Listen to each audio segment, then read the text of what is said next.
예, 연이어 주진우 기자의 방송을 보시면 되고요. 그래도 박범계 의원님 한 칸 이쪽으로 옮기셔가지고 예, 조금 더 가까이서 말씀을 나누실까요?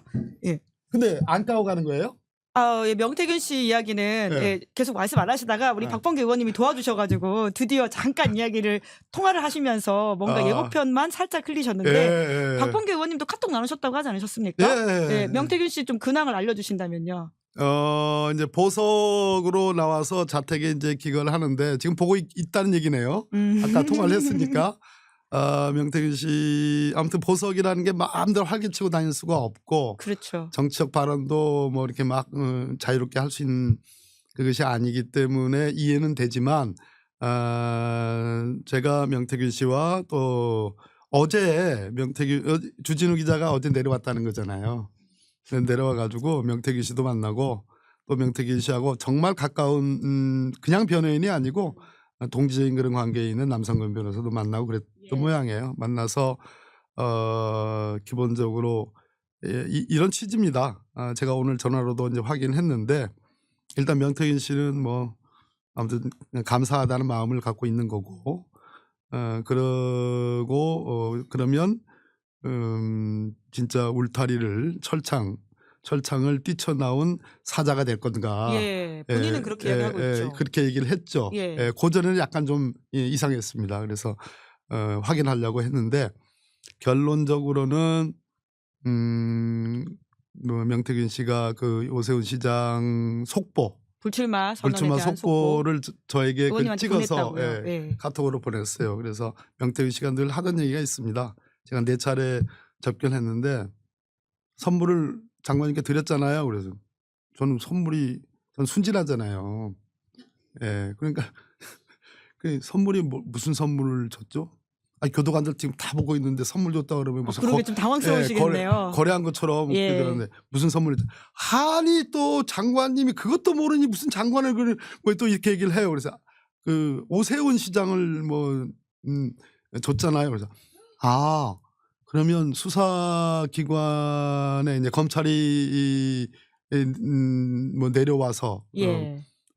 이제 올라오질 않으니까 명태균 씨 그러면 다 풀었다는 얘기인가요? 그래서 그런 취지죠. 그러면 도대체 검찰 몇 번 나갔다니 13번 뭐 수도 없이 이렇게 나갔는데 최근에도 뭐 갔다 왔다는 거 아니겠어요? 근데 아무튼 자기는 있는 대로 그대로 다 얘기를 해서 그걸 빠져나가기가 어려울 것이다. 이제 그런 취지고 그래서 기소 가능성이 매우 높다. 거의 기소를 단정적으로 얘기를 했고 그렇다면 오세훈 시장이 드랍한 것 이제 출마 포기를 한 것은 중의 원인도 그게 있지 않느냐 이제 그렇게 보는 거죠. 주진우 기자도 방금 그 이야기를 하고 갔는데요. 그러니까 명태균 씨가 거의 자기 때문에 이제 오세훈 시장이 명태균 씨 때문에 불출마하는 것으로 이야기를 했고 원래라면 다음 주 정도에 기소를 해야 되는데 오히려 불출마 때문에 한 2주 정도의 텀을 두고 기소할 것으로 보인다. 누가 주진우 기자가 그래요? 그런 예상까지 하고 가시긴 하셨습니다. 만난 사람이니까 그게 더 신빙성이 있을지 모르겠네요. 아마 근데 안 갔어요? 비슷한 결의 이야기이긴 합니다. 근데 안 까요? 아마 이제 주진우 라이브에서 깐다는 얘기는 혹시 이게 비속어인가요? 쓰면 안 되나? 뭐 그 정도는 저희가 유튜브적으로 허용이 될 것 같긴 합니다. 깐다는 말을 취소하고 안 깼어요 그러면? 오픈하지 않을 것인가? 공개하지 않을 것인가? 분명히 받아왔다고 그랬는데. 주진우 기자가 무언가를 받아왔다. 그래서 그 받아온 게 뭐냐고 제가 이제 절 달라 그랬더니 주진우 기자하고 오늘 만나기로 돼 있다 그랬더니 방송 여기에 시사인에 그랬더니 그래서 제가 그랬죠. 너그러운 형님처럼 주진우 기자가 받았으면 제가 받은 거와 진배 없습니다. 그렇게 얘기를 했는데 근데 어떤 종류의 것입니까? 라고는 물어봤죠. 그거는 이제 홍준표 시장에 관한 것이다. 그래요? 근데 그 얘기는 옛날부터 했는데 그랬죠. 그 홍준표 시장 뭡니까? 뭐와 관련된 겁니까? 사기와 관련된 거다. 뭐 이런 얘기를 해요. 지금까지 우리가 알던 것과는 별건의 혐의가 있다. 이런 뉘앙스가 느낌인데요. 모르죠. 주진우 기자가 뭘 받아왔는지 뭘 공개하려고 그러는지. 지금 계속 기대를 해봐야 될 상황인 것 같습니다. 그러면서 이제 남상원 변호사 얘기는 이제 이렇게 얘기를 해요. 명태균 씨가 남상원 변호사가 자기는 이제 보석이 된 마당에 자기가 판단이 좀 안 쓴다.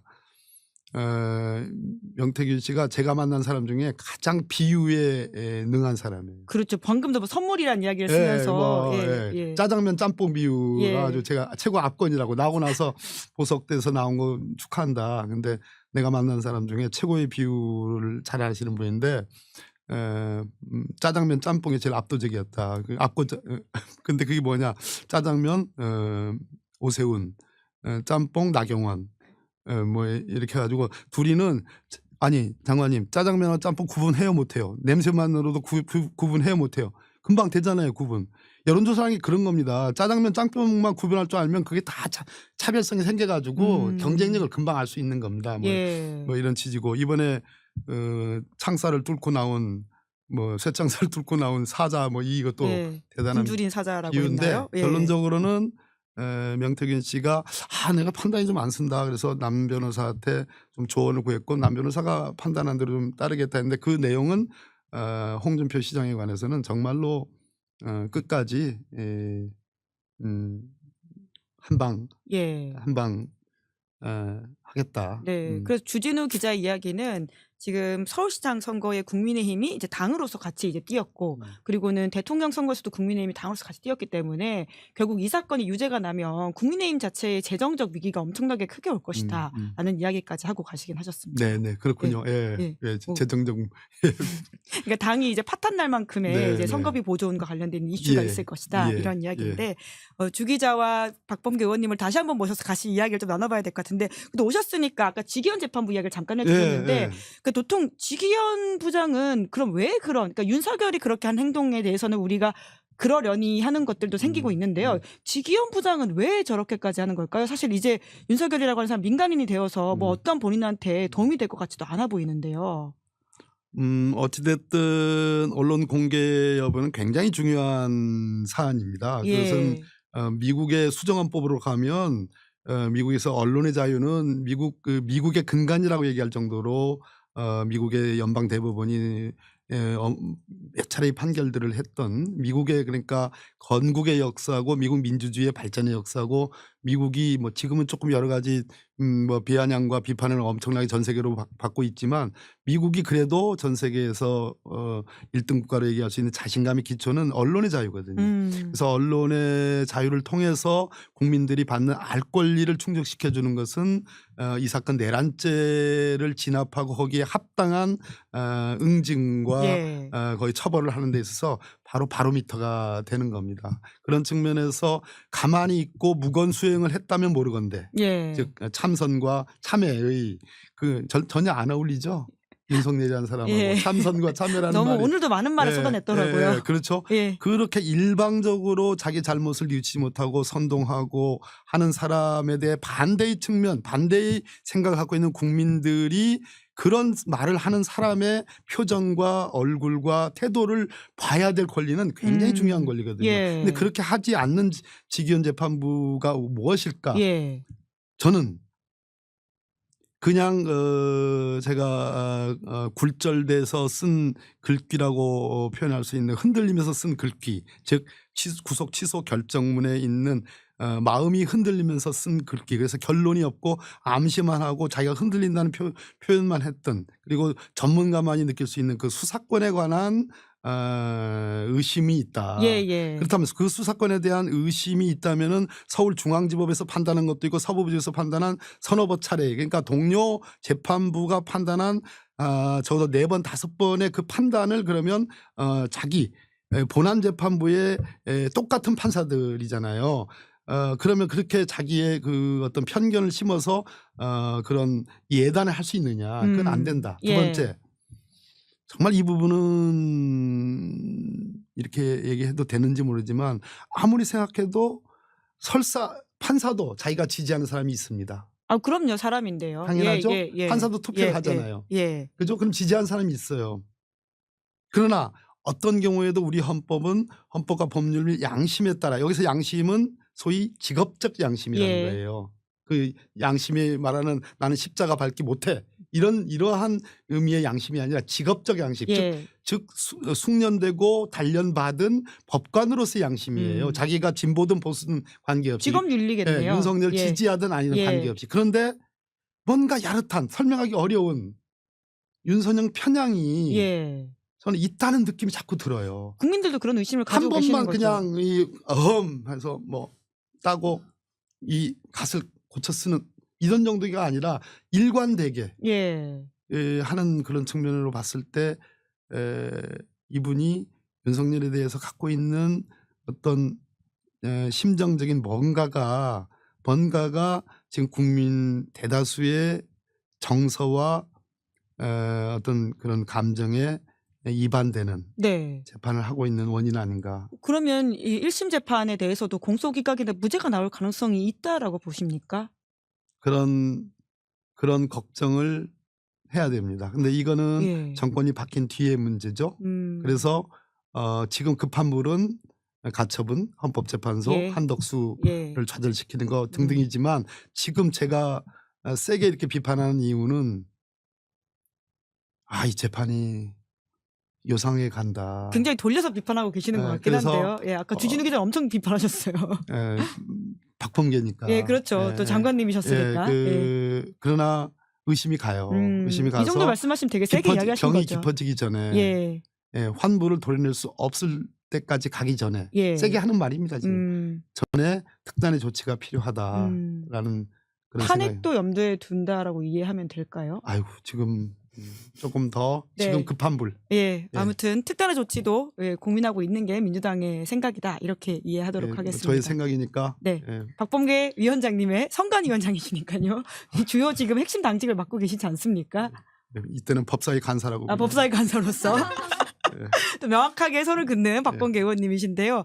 박범계 의원님 또 오셨으니까 민주당 선관위원장으로서도 그럼 질문을 여쭈면 오늘도 이제 다른 소위 말하는 비명계 후보들이 좀 룰에 대해서 이렇게 반발하는 이야기들을 하던데요. 그에 대한 좀 입장을 말씀해 주신다면요. 선관위원장으로서 얘기하면 안 되는데. 그럼 법사위 간사라서 말씀해 주세요. 다른 후보님들, 이재명 후보님 있고 또 우리 김경수 후보님 있고 김동연 후보님 계시고 이렇게 있는데 또 있나요? 김두관 후보는 불출마를 이제 이야기하고 계시니까요. 아직 선언은 안 하셨죠. 김두관 후보님도 계시고 뭐 직접 뭐 항의성 전화가 오신 분도 계시지만 충분히 이해되고 뭐 선관위원장으로서 고심이 없지 않습니다. 그러나 디도스 공격과 같은 일들이 벌어졌고 실제로 어제 벌어졌고 여러 우려할 만한 모두가 승리하는 경선, 그래서 국민의 염원인 윤석열 이 폭정의 종식의 공식적인 선언은 파면 이후에 오는 6월 3일에 새로운 민주당의 대통령이 선언되는 그 순간이라고 좀 보거든요. 그런 측면에서 최선을 다해서 공정한 경선, 그리고 모두가 이기는 경선, 또 안정적인 관리 할 테니까 그 염려를 좀 접어주십사 하는 그런. 네, 걱정하지 마시라라는 말씀. 공식 입장을 말씀해 주시는 것으로 이해하면서, 그러면 상대 후보는 결과적으로 누가 좀 될 가능성이 가장 높다고 보십니까? 선관위원장 자리를 내려놓으시면 일단 당의 전략을 함께 하셔야 되지 않겠습니까? 저는 안 들릴 걸. 어려운 질문만 계속하고 있습니다. 그러니까 이제 어느 방송에도 전략적으로 말씀드릴까요? 아니면 그냥 진실을 말씀드릴까요? 모르는데 둘 다를 저는 우리 참모들한테, 보좌진들한테 김문수 후보를 잘 봐야 된다 이런 얘기를 했습니다. 특별히 한 일이 없어요. 그러나 커리어는 저쪽 진영에서 볼 때는 경력은 꽤 화려하죠. 그 지명도도 높고. 근데 제가 실제로 전태일 열사 거기 갈 줄 알았어요. 저는 느낌상. 보이셨군요. 왜냐하면 가장 그 우쪽에 서 있는데, 그러면서 자기는 소위 진보를 오랜 동안 자기 청년 시절과 중년 시절을 보낸 경험한 사람으로서의 그거를 10분 활용할 가능성이 있다. 그런 측면에서 아무것도 안 하는데 그런데도 갑자기 1등이 만들어지는 과정, 그리고 윤석열이 계속적으로 지금 당에 어떤 영향을 미치고 이번 대선에 영향을 미치려 하고, 또 이번 대선 결과 아니라도 자기의 정치 중심, 사람으로서 자기가 복권할 수 있는 것은 법적인 복권이 아니라 정치적 복권을 꿈꾸기 때문에 예, 저는 김문수가 꽤 경쟁력이 있다 이렇게 봅니다. 그쪽에서는. 예. 한덕수 총리 대망론에 대해서는요. 꺼져갈 거고요. 그러니까 지금 뭐 대망이 아니라 폭망이 다 이번 주에 제가 예견했던 이 내일 모레 그 가처분이 반드시 이루어져야 되고 그래서 폭망할 거라고 생각하고 소위 중도 속으로는 과거에 그래도 윤석열의 12.3 비상계엄 내란의 국무회의는 실체적 절차적 형식적 하자가 있었다라고 얘기할 때의 한덕수가 그냥 한덕수였지 지금은 한덕수가 아니고 그 간덕수입니다. 간덕수. 그래서 그거는 전혀 걱정할 필요가 없고 저는 탄핵해야 된다고 봅니다. 지금 법치주의와 민주주의의 위기를 일으킨 12.3 내란은 헌법을 지멋대로 해석하는 것에 대한 단죄거든요. 그러니까 재판관 임명 안 하고 지금까지 그러고 더군다나 헌법재판관을 임명 안 할 때는 언제고 지금 2명의 재판관 후보를 지명하는 사태는 완전히 자기 마음대로 헌법을 농단하는 사태에 이렇기 때문에 여기서는 준엄한 결정을 해줘야지 이제는 다시는 그와 같은 2차 3차적인 N차 내란이 불가능한 첩경이다 이렇게 보는 겁니다. 네, 윤석열 대통령 파면 이후에 박범계 의원님을 처음 뵈었는데요. 그 탄핵소추위원으로서 다 챙기시면서 굉장히 거기서 중요한 역할을 해주지 않으셨습니까? 네. 내란 종식에 대한 얘기들을 굉장히 강하게 해주셨는데 그간의 어떤 저희 시민분들한테 그리고 이제까지 어떻게 이 소외들에 대한 말씀으로서 좀 마무리를 해주시면 어떨까라는 생각이 들긴 합니다. 말 그대로 형형색색의 저 진짜 뭐죠? 응원봉이 저한테 선물원까지 받으면 한 5개쯤 되는데 다 주고 지금 없어요. 예, 저로서는 정말 이제 60 넘은 저로서는 정말 색다른 경험이었고 이 12.3 세대라는 우리가 5.18 세대가 있었다면은 12.3 세대라는 이 나라의 중심을 잡아주는 바로 여러분들 국민 여러분들 광장의 여러분들이 있었기 때문에 파면 선고가 정말로 그게 쉬운 선고는 아니었습니다. 지금 와서 다 제가 제일 먼저 8대0 걱정하지 마십시오. 무엇이 그렇게 걱정이십니까라는 연설을 했지만 그럼에도 불구하고 우여곡절을 넘겼던 거고 결국은 헌법재판소라는 우리 법제의 시스템이 광장의 직접민주주의하고 화합해서 호흡을 같이 해서 통과시킨 거거든요. 이거는 전 세계 민주주의 역사에서 없는 역사입니다. 피를 동반한 광장의 어떤 혁명 혹은 그 못지않은 무혈혁명 그래서 광장에서 시작된 정권권 혁명만이 전 세계의 사례들이 있었는데 그래도 헌법 시스템이 돌아갔다라는 건 이거는 굉장히 중요한 그럼요. 서구 우리가 흔히 말하는 G20 뭐 이런 세계 선진국의 나라들이 미국부터 시작해 가지고 눈여겨보고 공부를 해야 될 배워가야 될 사례라고 저는 생각합니다. 네, 그 재판관들께서 그 안에 근무했던 분들 이야기 들으니까 그 거리에서 사람들이 와 소리 지르면 들린다라는 말이 있던데요. 실제로 그날 안에 계셨잖아요. 밖에서 응원하는 시민들이 막 파면 결정 나올 때 와 하는 소리 혹시 들으셨어요? 그때는 아무도 없었습니다. 완전히 진공 상태였습니다. 그렇죠. 멀리 떨어져 있었으니까. 없었습니다. 아무 소리도 안 들렸습니다. 그럼 그때 심경으로서 좀 마무리 말씀을 해주시겠어요? 제가 들어가기 전에 우리 위원님들하고 같이 얘기할 때 제일 첫 번째 소위 절차적인 하자 지적을 윤석열 쪽에서 했잖아요. 각하와 연결되는. 그것만 들으면 예를 들어서 내란죄 철회한 거 법사위 심의 안 한 거 이런 한 거 등등 있잖아요. 이것만 들으면 결론이 나온다. 시작부터 바로 감을 잡으셨구나. 그래서 그거에서 다 짧게 택도 안 되는 건 다 짧게 인정하지 않습니다. 그래서 본안에 들어가 가지고 쭉 한 2개 얘기하는데 제가 옆에 있는 최기상 간사하고 손을 맞잡으면서 그래 8대0이야. 너무나 명징해, 너무나 깨끗해, 너무나 완벽해. 그러면서 이제 퇴정하려고 하는데 그때 지금 참 재신문에 없이 고맙습니다 재판관님들. 그런 말씀 저절로 나오셨어요? 그랬죠. 재판관들이 뒤를 돌아보시던가요? 안 돌아보던데요. 문영배 이렇게 등을 두드리시면서 우리 아주 옛날에 아주 가까웠던 그러시군요. 또 판사 근무하셨으니까요. 아유, 아무튼 박범계 의원님께서도 탄핵소추위원으로서 긴 시간 오래 애써주셨고 네. 덕분에 저희가 이 자리에 안전하고 평화롭게 앉아 있는 것 같습니다. 네, 대표해서 감사하다 김은지 말씀드리겠습니다. 기자님도 보도 잘해주셨습니다. 아유, 감사합니다. 그리고 네. 먼 길에 이게 시간 끊어서가지고 잠깐이라도 놔주셔가지고 깊이 있는 대화 나눴습니다. 그래도 꽤 많이 했어요. 네, 의원님 덕분에 이야기 더 깊이 있게 나눴습니다. 의원님 감사합니다. 예, 고맙습니다. 네, 저는 오늘 여기까지 하고요. 방송 마치기 전에 광고